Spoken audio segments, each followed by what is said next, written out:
बिस्मिल्लाहिर्रहमानिर्रहीम। अस्सलाम वालेकुम क्लास। उम्मीद है आप लोग खैरियत से होंगे। तो आज हम अपना लेक्चर स्टार्ट कर रहे हैं क्वेश्चन नंबर 13 से, और इसमें हमने प्रूफ करवाना है ए और B, P and Q is equivalent to P. इसके लिए हमें इस टेबल को कंप्लीट करना है और बाद में लास्ट में चेक करेंगे कि क्या पी और इसका रिज़ल्ट सेम है। इसके लिए सबसे पहले हमने P और Q के कॉलम को अरेंज किया, P एंड Q की वेरिएशन सेट कर ली। उसके बाद P और P एंड Q इन दोनों में हमने ये और के अकॉर्डिंगली रिज़ल्ट सेट किया। तो ये हमारे पास 2 times true and 2 times false आ गया, that is equivalent to P। और यही हमारे पास हमारा रिज़ल्ट है। ये रिज़ल्ट्स जो है ना, ये आपने ज़ुबानी भी याद रखनी है क्योंकि ये हमें यूज़ करने पड़ सकते हैं और डायरेक्टली इनके MCQs भी आ सकते हैं। बी पार्ट में हमारे पास है P एंड P और Q is equivalent to P। अब साइंस चेंज हो गए, लेकिन बात वही है कि हमने ये इक्वलेंट प्रूफ करवाना है P के। P Q अरेंज किया, उसके बाद P और Q का कॉलम अरेंज किया, लास्ट पे P एंड P और Q के कॉलम को अरेंज किया, that is again P। Next is question number 14। Question number 14 में हमने ये एम्प्लॉयज़ का केस प्रूफ करवाना है। तो इसमें क्योंकि हमारे पास प्रोपोजिशंस 2 हैं P एंड Q, सो हमने यहाँ पर 2 कॉलम्स अरेंज किए, P एंड Q, P और Q दोनों का कॉलम अरेंज कर लिया।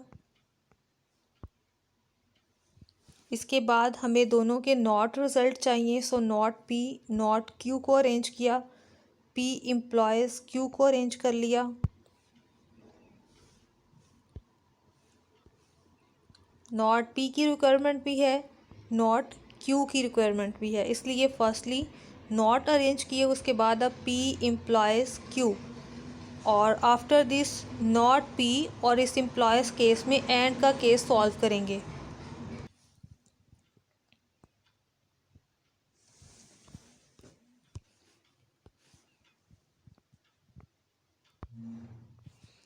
सो ये हमने कॉलम अरेंज किया not P and P employees Q में, राइट। इसके बाद ये F इसलिए लिखा कि यहाँ पर स्पेस कम है, लेकिन ज़्यादा बेहतर यही है कि आप फुल स्टेटमेंट जो है, फुल स्टेटमेंट यही यहाँ पर लिखें और ज़्यादा स्पेस बना लें। अगर कम हो तो फिर आप भी यहाँ पे एक बार बता दें कि this whole is equal to F, और फिर इसको यहाँ पर F के इक्वल लिख के, या कैपिटल P या कैपिटल Q ले लें और उसके अकॉर्डिंगली इसको यहाँ पे लिख के आप उसको नीचे अरेंज कर लें।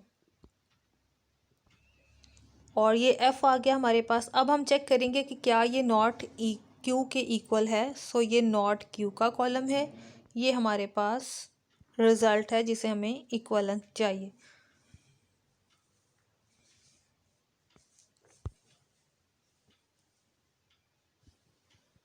सो नॉट Q के अकॉर्डिंगली जब हमने इस कॉलम का रिज़ल्ट सेट किया, तो ये फाइनली हमारे पास हमारा सॉल्यूशन आ जाएगा।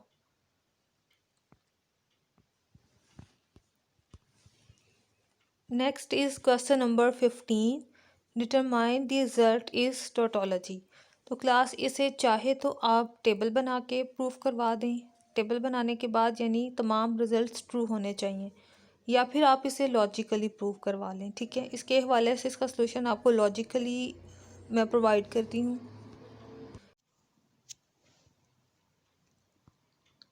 Not Q and P employees Q employees not P। अब सबसे पहले हम एम्प्लॉयज़ को ख़त्म करते हैं, सो ये आ जाएगा not Q and not P और Q और नॉट P। ओके, अब नॉट को ब्रैकेट के अंदर मल्टीप्लाई करवाएंगे, ये आ जाएगा डबल नॉट और नॉट P और Q,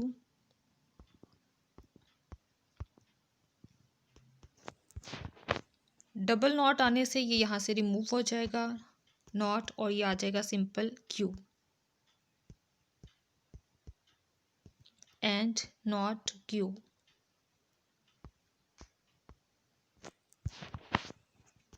सो ये आ गया क्यू और पी एंड नॉट क्यू और नॉट पी।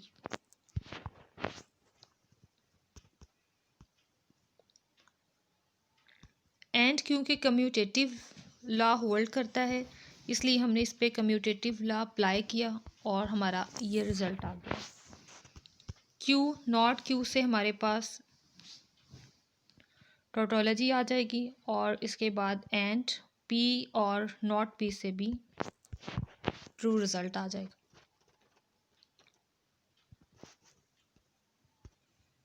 सो यहाँ से भी फाइनल रिज़ल्ट ये टोटोलॉजी ही आएगी। क्लास रिमेंबर, जब भी हमारे पास कोई स्टेटमेंट हो, प्रोपोजिशन हो और टोटोलॉजी के साथ उसकी रिप्रेजेंटेशन हो, तो वो प्रोपोजिशन खुद आ जाएगा, और अगर और के साथ हम उसको सॉल्व कर रहे हो तो टोटोलॉजी आ जाएगी। Next is question number 16। तो क्लास क्वेश्चन नंबर 16 में हमने प्रूफ करवाना है कि ये दोनों केसेस जो हैं ये इक्विवेलेंट हैं। तो इसका कॉलम भी बनाएंगे और इसका कॉलम भी बनाएंगे सेपरेटली, और चेक करेंगे क्या ये दोनों सेम हैं। तो स्टार्ट करते हैं। क्योंकि टू प्रोपोजिशंस हैं, सो पी और क्यू का कॉलम अरेंज किया। हमें नॉट पी भी चाहिए, नॉट क्यू चाहिए। सो यहाँ पे नॉट पी नॉट क्यू का कॉलम अरेंज किया। उसके बाद हमने पी एंड क्यू का कॉलम, और उसके साथ ही not P and not Q. और अब इन दोनों केसेस को और के केस में कंबाइन करते हुए यहाँ पे हमने ये कॉलम अरेंज किया। अब दूसरा हमने बनाना है P bye conditional Q result को। तो P bye conditional Q result को इसके टेबल, ट्रुथ टेबल के अकॉर्डिंगली हमने यहाँ पर वैल्यू सेट की। तो वो ट्रू, डबल, फॉल्स और ट्रू आ गया। ये बहुत कॉलम सेम है, सो ये दोनों केसेस हमारे पास इक्विवेलेंट हुए। क्वेश्चन नंबर 17 देखें। यहाँ हमने इन दोनों केसेस के हवाले से बताना है कि ये दोनों इक्विवेलेंट आते हैं। तो पी क्यू ही इसमें प्रोपोजिशंस है, टू कॉलम्स अरेंज किए। नॉट क्यू चाहिए, नॉट क्यू अरेंज किया। उसके बाद पी बाय कंडीशनल क्यू को अरेंज किया और फिर उसका नॉट बनाया, यानी यहीं से इसके जो प्रोपोजिशंस हैं उनको कन्वर्ट कर दिया, फॉल्स को ट्रू में और ट्रू को फॉल्स में। और इसके बाद हमने स्टेटमेंट अरेंज की P biconditional not Q. So ये दोनों कॉलम सेम है, सो ये दोनों केसेस भी इक्विवेलेंट हुए। चैप्टर 18, ये हमारे पास क्वेश्चन नंबर 18 है। P implies Q and not Q implies not Q. इन दोनों के केसेस चेक करने हैं, सो ये टेबल अरेंज कर लिए। पी इम्प्लॉयज क्यू का टेबल, और इसके बाद not Q implies not Q P का table. So both cases equal हैं, सो ये दोनों केसेस भी इक्विवेलेंट हुए। Question number 19, P Q propositions हैं, सो पी क्यू के अकॉर्डिंगली कॉलम अरेंज किए। नॉट पी बना लिया, नॉट क्यू को अरेंज किया। उसके बाद not P biconditionally Q, और साथ ही P biconditionally to not Q. ये दो कॉलम हमने यहाँ से अरेंज किए, दोनों इक्वल हैं, सो हम इनको इक्विवेलेंट बोलेंगे। सेम केस में ये 21 क्वेश्चन है। इसे प्रूफ करवाना है not P biconditionally Q and not P without bracket P double implies Q. तो इसमें हमने सबसे पहले क्या किया है, नॉट पी अरेंज किया और पी बाय कंडीशनल क्यू इसका आंसर, और फिर इसी को नॉट में कन्वर्ट कर दिया। राइट, ये देखें फॉल्स ट्रू में और ट्रू फॉल्स में कन्वर्ट हो गए। इसके बाद हमने नॉट पी को बाय कंडीशनली टेबल में अरेंज किया क्यू के अकॉर्डिंगली।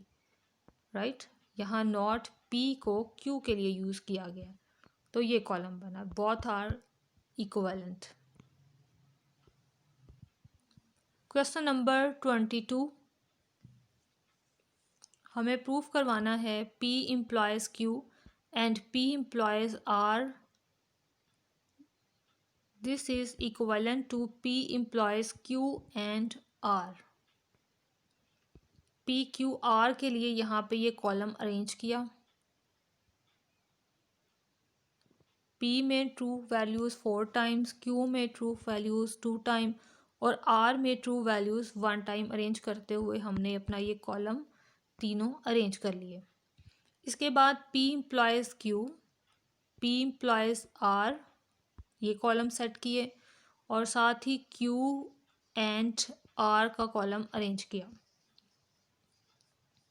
हमें क्योंकि इस कंप्लीट रिजल्ट का आंसर चाहिए, इसलिए P implies Q and R के लिए ये कॉलम अरेंज कर लिया।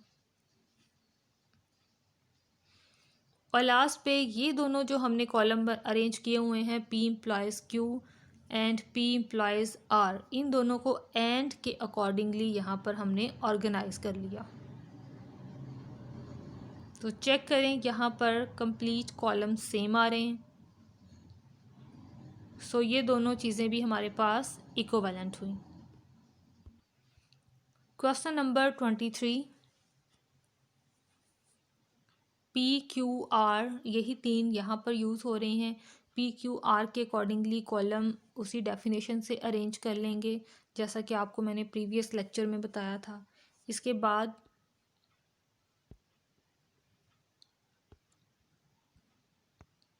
P implies R, Q implies R और फिर इन दोनों का एंड वाला केस, उसके बाद P और Q और P और Q implies R का ये लास्ट कॉलम। अब इनके रिजल्ट्स चेक कर लेंगे क्या ये मैचिंग में हैं। डेफिनेशन के अकॉर्डिंगली जो ट्रुथ टेबल मैंने आप लोगों को बताए थे, उसी डेफिनेशन से ही इनका रिजल्ट यहाँ पे फाइंड करना है, राइट, ट्रू या फॉल्स। तो ऑब्वियसली ये कॉलम बहुत इक्वल आ रहे हैं, सो ये हमारे पास इक्वलेंट हुए। Question number 24, P Q R है, कॉलम अरेंज किया पी क्यू आर का, उसके बाद P implies Q, P implies R और इन दोनों का R का रिजल्ट, और इसके बाद Q और R और P implies Q और R के अकॉर्डिंग ये लास्ट कॉलम।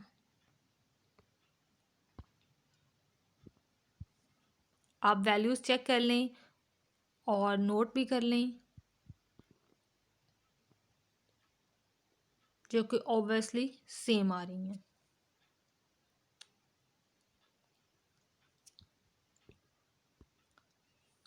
नेक्स्ट है क्वेश्चन नंबर 25। क्वेश्चन नंबर 25 में पी क्यू आर तीनों ही हमारे पास प्रोपोजिशंस हैं। पी क्यू आर को अरेंज किया, P implies R का टेबल, Q implies R और बोथ के और केसेस में रिजल्ट्स P एंड Q, और इसके बाद P एंड Q का इम्प्लॉयज़ केस R में यहाँ सॉल्व किया और ये नीचे इसके रिजल्ट्स। अब हम चेक करते हैं क्या ये सोल्यूशन सेम है।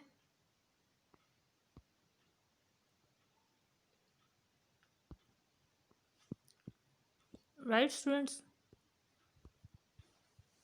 Question number 26, P Q R तीनों कॉलम अरेंज किए, इसके बाद नॉट P भी हमें चाहिए, नॉट P के अकॉर्डिंगली कॉलम बना लिया। नेक्स्ट अब हम स्टार्ट करेंगे इनके सोल्यूशन को। सो Q implies R का रिजल्ट और उसके बाद not P implies Q implies R,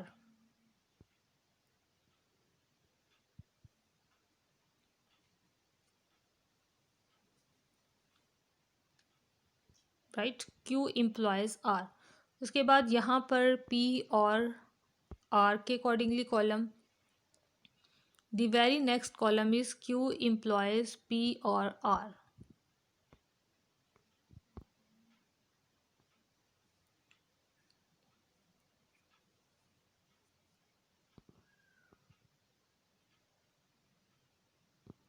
next is the question number 27। Question number 27 में बाई कंडीशनली स्टेटमेंट्स आ गई हैं, पी बाई कंडीशनल क्यू, और ये हमने प्रूव करना है कि बाई कंडीशनल इक्वल टू है P implies Q and Q employees P. Simply P Q arrange किया, और ये क्वेश्चन इम्पोर्टेंट भी है। पी इम्प्लॉयज़ क्यू और क्यू इम्प्लॉयज़ पी दोनों का एंड का रिज़ल्ट कंबाइन किया, और लास्ट पे बाई कंडीशनल रिज़ल्ट की स्टेटमेंट्स को कॉलम के अकॉर्डिंगली अरेंज कर दिया।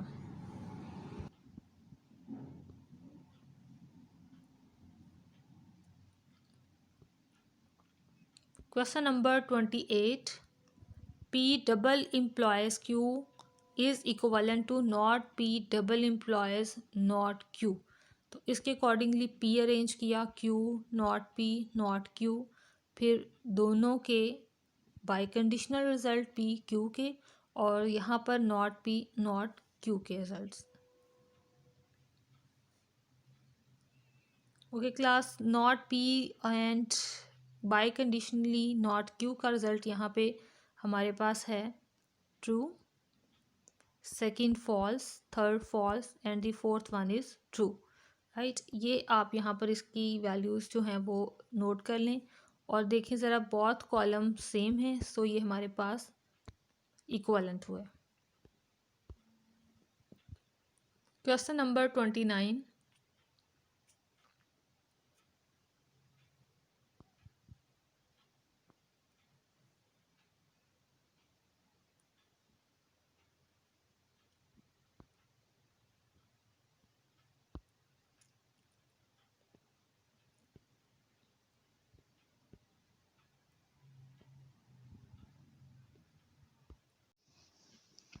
Question number 30। P और Q and not P or Q, sorry R implies Q और R। सबसे पहले implies केस को ख़त्म करते हैं, सो ये आ जाएगा not P और Q and not P और R और Q और R। अब हम नॉट को मल्टीप्लाई करवाएंगे, सो ब्रैकेट के अंदर मल्टीप्लाई हुआ जब नॉट, तो ये रिज़ल्ट आ जाएगा नॉट P और Q और नॉट P और R।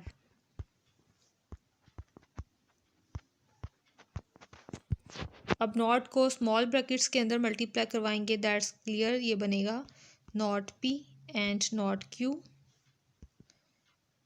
डबल नॉट हो गया P से, तो यहाँ पे जस्ट P लिखा जाएगा और चेंज हो जाएगा एंड में नॉट R।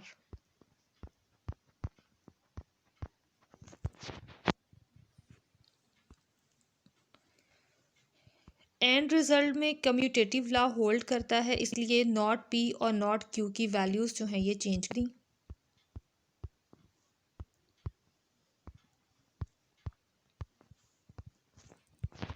नॉट P और P यानी इन दोनों का रिजल्ट आ जाएगा हमारे पास ट्रू।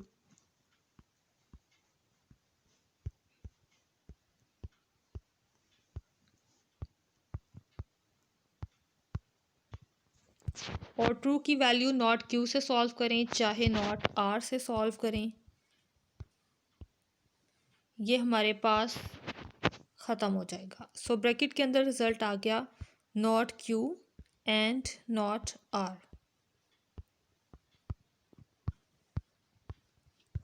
ब्रैकेट से नॉट अगेन वापस बाहर ले लिया, जब बाहर लेंगे तो ये एंड और में चेंज हो जाएगा। ओके क्लास, जैसे नॉट P और P is equal to T, इसी तरह नॉट द ब्रैकेट फंक्शन और again that bracket function. So इस सब रिज़ल्ट का भी आंसर ट्रू आएगा। तो ये हमने टोटोलॉजी प्रूफ कर दिया इस स्टेटमेंट को भी। होप सो कि आपको समझ आई होगी। Next is question number 31। इसमें हमने अगेन यही प्रूफ करवाना है कि ये बोथ स्टेटमेंट्स इक्वलेंट हैं या नहीं। सो पी क्यू आर तीनों को अरेंज किया, पी इम्प्लॉयज़ क्यू, उसके बाद पी इम्प्लॉयज़ क्यू को इम्प्लॉयज़ आर के अकॉर्डिंगली कॉलम बनाया, और नेक्स्ट क्यू इम्प्लॉयज़ आर, और next again P implies Q implies R के अकॉर्डिंगली ये कॉलम बनाया।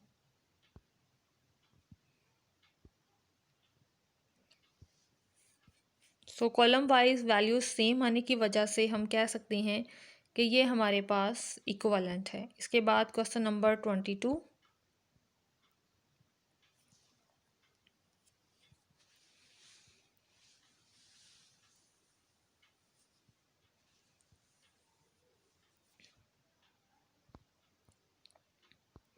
And question number 33। Question number 33 में हमारे पास 4 प्रोपोजिशंस यूज़ हो रही हैं, पी क्यू आर एस। तो अब ये हमारे पास 4 है, सो 2 की पावर 4 इज़ इक्वल टू 16। तो 16 का अगर हाफ किया जाए तो 8। सो पी में फर्स्टली हमने 8 टाइम्स ट्रू यानी टी लिखना है, और रिमेनिंग 8 टाइम्स हमने एफ लिखना है, और 8 को अगर हाफ करें तो आता है 4। सो क्यू में हमने 4 टाइम्स टी और इसी तरह 4 टाइम्स एफ, और फिर अगेन 4 टाइम्स ट्रू और 4 टाइम्स ही एफ लिखना है।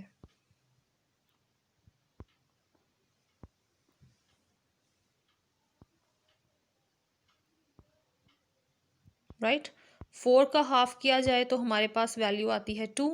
सो आर में 2 टाइम्स ट्रू, तो 2 टाइम्स ही एफ, और लास्ट में एस है, एस में ट्रू फॉल्स इस तरह से चेंजिंग लिखेंगे।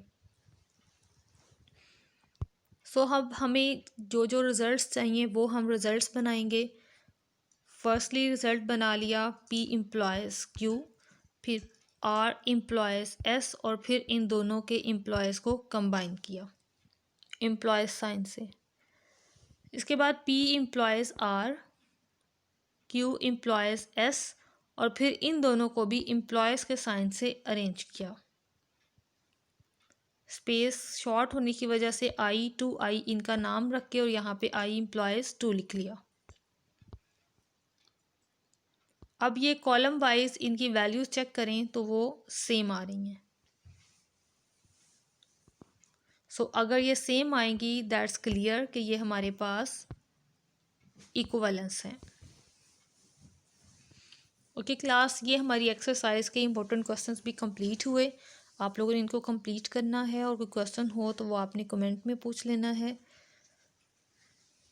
और नेक्स्ट लेक्चर तक के लिए अल्लाह हाफ़िज़, स्टे ब्लेस्ड स्टूडेंट्स, दुआओं में याद रखिएगा।